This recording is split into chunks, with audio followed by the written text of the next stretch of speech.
Have you ever heard of grinding or Magnus Carlsen saying grinding continues? What is it? And how does Magnus Carlsen using this technique remained on the top of the chess wall for 15 years? Some people just say he's a genius. Of course he's a genius. But I believe the main secret of Magnus Carlsen's success is this technique and the mindset behind it. And with this game and with this video, we are going to learn from Magnus how to apply grinding in our games. This is the final of Speed Chess Championship 2025, and Alireza Firouzja, a tactical genius, is playing against Magnus Carlsen, a grinding and strategical genius. Magnus Carlsen is playing with the white pieces. This is the first game of the final. This is 5+1 portion. And if you continue watching this video till the end, you will learn a lot from Magnus Carlsen how to play in grinding style. Magnus started with pawn to d4, queen pawns move, and Alireza Firouzja responded with knight to f6, c4. Magnus is playing the classical lines, trying to control the center, e6, knight to f3, d5. We have the queen's gambit declined till now, but Magnus plays pawn to g3. He wants to fianchetto his bishop on the long diagonal. This is so-called the Catalan opening. Magnus Carlsen is the expert here. And Alireza takes on c4. He already done this against Hikaru Nakamura in the semi-finals, and he successfully defended these positions against Hikaru. Let's see what happens against Magnus. Magnus plays the bishop to g2, and now the diagonal for this bishop is open. c5, attacking the center. Castle, knight c6, putting the pressure on the center. But Magnus Carlsen is okay with playing these kind of positions. The first secret of Magnus Carlsen is the mindset. He has a water from the stone mindset. It means that he's okay with going into very simple positions, in positions that other players are just going to accept a draw or some little tries. But Magnus Carlsen is going to really try in positions that are very balanced, but he's okay with them. One of these positions that Magnus wants to get is queenless positions. Queenless middle games like here, or queenless end games. He wants to achieve these kind of positions, and he knows that for many of his opponents, for someone like Alireza, it's not a very pleasant position. Alireza wants tactical and dynamic play. But Magnus knows that for them it's not very pleasant to play these kind of positions, and for him it's okay. You know, he's an endgame master, he's the best endgame player of all time. And he wants to get his opponents into positions which they don't like it. It's okay if the position is equal. And he believes that human can make mistake, can make inaccuracy. If they think that the position is unpleasant, they might do it more.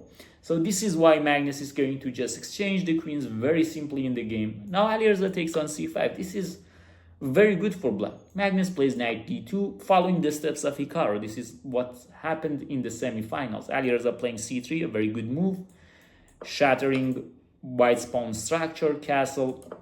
White uses his leading development to put pressure on black, and now he wants to, if bishop d7, he can take on c6, or knight b5 in some positions. So Alireza has to take, and now this bishop is very active on this diagonal. He needs to close the diagonal to be able to develop the bishop. In this position, Magnus can play e4, but it hinders the bishop activity and the knight can jump to b4. So he plays bishop to d2, preventing this. f5. Hikaru also played like this. Hikaru played f3, knight a5. He tried everything, but Alireza didn't crack. And in this game, something similar also happened. But Magnus Carlsen is another human being. He just plays here knight to a5. b6, knight to c6, and after bishop f6, this is the first new move that Magnus played. He played pawn to a4. In the previous game, it doesn't happen, and now Magnus wants to put the pressure with putting the pawn on a5. So we learned that he's okay. He knows, objectively, he knows that this position is equal. But he wants to try. He wants to try to put pressure on the opponent, and he knows that if he's continuing this strategy, at one point they will do some mistake, they will do some inaccuracy, and he can use those mistakes. Of course, he's trying to create practical problems for his opponents. He doesn't want to win in a very specific, like very wonderful game, a marvelous game. This kind of games that you play brilliant tactics, they are also, he can also do that, and he done that in the past. But in many of his games, in his important games, even in the World Championship matches, even when he just needed to win on demand, he also used this technique. Alireza played bishop b7. It's 0-0-0, nothing. It's like if you have a strong engine, there is nothing here. And Alireza just plays Magnus just plays knight d5, maybe wants knight d7, but Alireza says you can play it. And you can see because this kind of positions that he plays is very safe, he's also putting a time pressure on his opponents, especially for someone like Alireza that thinks so much. He can put this time pressure. Like now he knows what he's doing, and he knows that he's just gradually wanting to improve it. And by the way, I need to tell you, I forgot to tell you that Magnus Carlsen with David Hovell also wrote a book on this, Grind Like a Grandmaster. This is the title of the book. So he is also talking about it. I'm not just making things by myself. This is what Magnus Carlsen himself even said. So now we can see the time pressure on Alireza. There is 1 minute difference already, and just a5. He just plays very fast. He knows that he needs time, and if his opponents go low on time, he can put more pressure. a5, maybe knight d7 in some positions, maybe take here, maybe pawn to a6 in some positions. And during the game, you need to answer all of these questions. Alireza plays rook d8, trying to activate all of his pieces. And now, on the other flank, he plays h4 very quickly, controlling some g5 squares. And after h6, he just put the pawn on h5. And now it's becoming difficult. This g6 square is a weakness, and in some positions, white might be able to have something on the king side. It's still not an endgame, and even in endgame, sometimes this king can be limited, as we can see in the game later on. Alireza tries to simplify, takes on e5 and put the rook on c2, but as you can see already here, we have 2 minute difference. But here, Magnus defined his strategy. Look at this moment. He thinks for almost 2 minutes in this position and plays bishop to f3. It's a very, very strong decision by Magnus. Why he played bishop f3? As you can see, his moves doesn't do so much things. By bishop to f3 is putting the bishop on a better square. We still have this pin, so the knight cannot move. We protect this, and we protect e2, and now we can move our bishop. And this is a little improvement. He used this grinding is like this. You're going to improve your position little by little, squeezing it. Like you're just improving your position and prevent your opponent from improving their position. And this puts a lot of psychological pressure on your opponent. Especially his opponents knows that he's Magnus Carlsen and he's doing it. And they know that Magnus will not stop. Will just continue. Even if it's a pawn endgame, he will just continue. And this puts a lot of pressure on his opponents. So rook to d7 by Alireza is trying to protect this and protect the 7th rank. So might be like knight c3 might happens in some positions to not here, maybe because here bishop takes c3, white wins, but in some positions black can go for simplifications. A takes b6, a takes b6, and look at this move. He plays bishop e1, preventing what black wants. Black wanted to jump with the knight. I don't allow you. Alireza finds another good move. He plays rook c7. He wants to play knight c3. And one question, is Magnus sure that he's going to win? Of course not. In some games, he's not going to win, of course. He's going to try. And half of the games he wins, half of the games maybe draw. But in long terms, he will gets a lot of points by this strategy. And he does not risk so much. It's also a very important thing to mention. So now knight to c3. His opponent wants to play knight c3. He plays rook b1. I don't allow you. I need to torture you. So what are you going to do? Alireza here down on the clock says, okay, you can take d5 and then you can take b6. You're free to do so. I will allow you. But this will lead to a lot of simplification. And look at Magnus Carlsen. He plays king f1. And now the position remains like that. Now black is still in an unpleasant position. White has 2 bishops. Of course, this pawn can be a passer. It can be a passed pawn in future. It's also a risk for white, but at the moment, it's more of a weakness. So white can, at any moment, just chop off on d5 and put pressure on this b6 or take the pawn. So Alireza plays king f7. And here we see rook b2. Once again, little improvements. What's the use of this king f1? Maybe in some position it protects e2. Maybe in some position, in some endgames, after e4 or e3, I can bring the king to e2. Who knows? I'm just improving or pretending to improve. This also puts psychological pressure. Like by rook b2, look how Magnus is playing. He's freeing this rook. Alireza plays here. Please exchange these pieces. I will not exchange them. I will just continue. He does not agree to a draw. And his opponent are just begging for the draw, but there is no draw. And we can see later on that Alireza is becoming so close to draw. He plays rook ac7, okay. And now look at the clock. This torture on the clock is also continuing. He wants to free up this bishop and once again offer the trade of rooks. So he plays rook b1. Okay, I will not allow you to trade. What are you going to do? And if you move the knight, you will lose this pawn. What are you going to move? Okay, Alireza just fastly plays rook. He's very fast. In this position, it's very nice to know why Magnus Carlsen didn't take on b6. There was an opportunity here to take on b6. Does he saw it and rejected it, or he just missed it? I don't know. But rook takes b6 is not so good, because if you take here, there is knight takes b6 and bishop takes c6 is the point, and white will win back the exchange. But these positions you don't have so much chance, because black will play g6 takes, king takes g6, and all of the pawns are on the same side, and knight is doing very good, and this bishop is not a good piece. Of course Magnus will also try this. If he has the chance, he will also try these positions, but in the game he just takes on d5. And by the way, I should tell you that I'm not saying that Magnus is doing all of the moves correctly. Maybe he made a mistake here. Maybe rook takes b6 was better. His way of playing is not to play perfect moves at any moves. He is not playing like that. He's playing practical chess. And by this kind of chess, he's putting pressure on the opponent. And some play moves, he just played okay moves. And in this position, he takes on d5. And with this decision, I was watching the game live and I thought, okay, Alireza can make a draw. This is just a draw. This is opposite color bishop, and white is up a pawn, which is a doubled pawn, and all of the pawns are on the same flank. This is symmetry. This is kind of symmetry, and how can white broke this? I mean, it seems impossible. And Alireza plays rook b7, and how can you lose this with black in this level?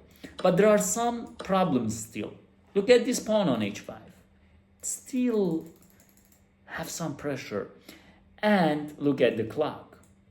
By playing this kind of mood, by this kind of technique, as I told you, he wants to play okay moves, good enough moves. Remember this word, good enough word. You are not going to play best moves every single move. If you are going to play like this, then you are going to burn a lot of energy, burn a lot of clock, and at the end of the game, you don't have energy and you don't have time.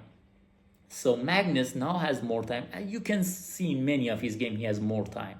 Of course, Alireza is a time trouble addict, is different, but you can see that Magnus uses this time pressure against many of his opponents.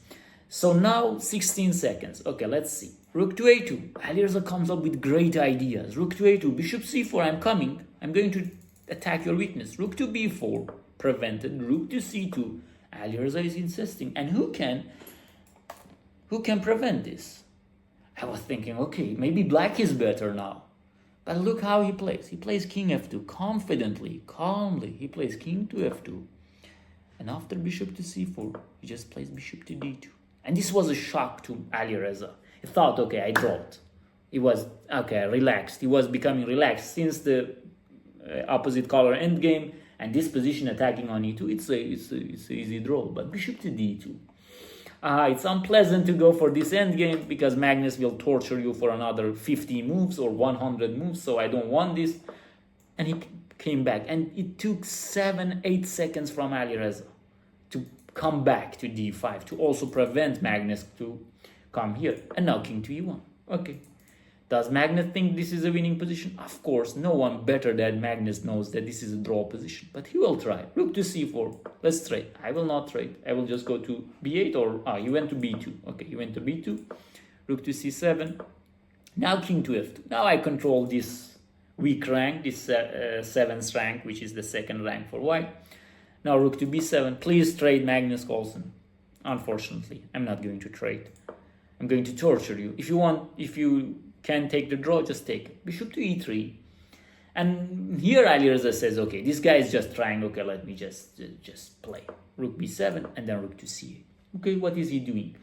And now Alireza is somehow relaxed. He needs to play fast. He's low on the clock. Maybe rook e8 was a better idea. But he plays rook d7. What's wrong with this? And Magnus plays bishop c5. And suddenly there is a checkmate threat. And you have only 7 seconds. What are you going to do? Alireza, with this low time, he just plays g5. He blunders and now Magnus is winning. He defended for 43 moves. It was all equal. And after that, he cracks. This is the common scenario. This is happening all the time with Magnus Carlsen games. All the time. Like in many of his games, in World Championship matches, in rapid games, in blitz game, in freestyle chess, in online games, in bullet game, in hyper... I don't know, he's doing this all the time. Shouldn't have played g5 and g6 was the move. Rook f8 is a mate and look at this pawn on h5. Look at this pawn on h5. He should have played g6, but why not g5? I mean, isn't it better? Like I might have played g5. Many players might have played g5 because it feels the right move. But here, the difference is, okay, if you give a check, I'll go here. And if you even take here, I'll take check here. Even bishop f8, I have h5. And if you give a check, I'll go here. So you need to run away. And black can make the draw. Of course, Magnus will also try this. And I'm not sure how many players are able to hold this position with this time on the clock against him. And against g6, bishop f8 doesn't work because of g takes h5. This is the main difference. So in the game, when he played g5, I guess you know the move here, bishop to f8, and h6 pawn is lost. And Magnus is going to win the game now. Alireza tried, he played bishop b7, rook b8. And then he goes bishop a6, attacking, bishop takes here, rook here. Okay, rook f8 was a better move. After king e7, bishop takes g5, and then bishop takes d. But Magnus doesn't want this, he just takes here. As I told you, it's a winning move, he plays it. He doesn't want to find the best moves in the game. He's just playing good enough moves. King to g1, rook e1 check, and now king to g2, sorry. Another check, king runs away. Of course, he doesn't agree to a draw. Rook to f2. Alireza sets up a trap. Please plays h6. And if he plays h6, Alireza is going to checkmate him in 2 moves. But he's just very careful. Bishop to f4. Now if check, king here, check, king here, it doesn't work. And white is going to checkmate black. He takes on f3, but once again king h4. And now the problem is this king. This king is weak, and this passer, of course, this passer is like a piece here. Rook to f1 and king to g5. This king is safe, this bishop, everything is perfect. And you might have wondered, okay, for example, here rook h1, h6. Why not bishop e2? Why not like playing like this? But you cannot go here because rook here, king g8. Whatever wins, like rook e7 wins. Bishop here. I guess king g6 is, you need to just resign, yeah. Here, maybe rook f7. King here, h7, and this is just over. So Alireza continued with rook h3, but after rook a8 he resigned the game, or he lost on the clock. Rook h7 is coming, like if you move, rook h7, king goes I don't know where, king to g6, and this is not stoppable. White has so many threats. This e6 pawn is weak, so it's easy to win. It's easy to win, and Alireza resigned this game. Let's review this game once again. Let's review it. d4, knight f6. Some of you might say, okay, you're just saying bullshit. This is just by chance. But Magnus Carlsen is doing this again and again. So Catalan, we have the queenless middle games. Alireza playing the line that he played against Hikaru. He's still playing it goodly. Magnus prepared this a4 for this game, of course. He comes up with these ideas. And many players, when they prepare this, they say, what is this? It's just 0-0. I don't want to play this. But Magnus says, 0-0-0? Okay, that's a great position to play. Let's go and win. So this is how he plays. D takes e5. And this bishop f3 is just improving very little by little. This is what grinding is, like slowly improving. take on b6, bishop b1, doesn't allowing your opponent to do what he wants. King to f1, I mean, king to f1 is just... King to f7 makes more sense. Rook b1, preventing these trades. And then winning the pawn. Alireza was relaxed after this. Okay, now I can make a drive and maybe I win this game. But Magnus, this king f2, bishop d2 was great for me. And then after that, once again, grinding continues, and then putting the rook on c8. And Alireza here should have probably played g6 or rook e7, rook e8, but he thought he was low on the clock, played bishop c5, and now the final mistake, g5, bishop to f8. And after that, once again, he uses his techniques. He also sees his opponent's threats, and after that, by rook a8, he wins it. Of course, you know that Magnus also won the Speed Chess Championship 2025. I don't know, for the 4th time, for the 5th time, I don't know. He's just winning everything. And if you look at all of the games in this section, I don't think he has so many games with tactical brilliancies or something like this. Alireza won so many beautiful games in this tournament against Magnus, and he gained 12 points. It's just so much point against Magnus. But if you look at Magnus games, he's just winning boring games, simple games. And this is where his opponents doesn't like it. So try to learn this grinding technique. First of all, to use it in your games, and to also be aware of it when your opponents are going to use it against you. I hope this video was useful for you. If this is the case, please write down in the comments what you learned from this video. And if you want, you can go and watch another great game by Magnus Carlsen here. Just go and enjoy it.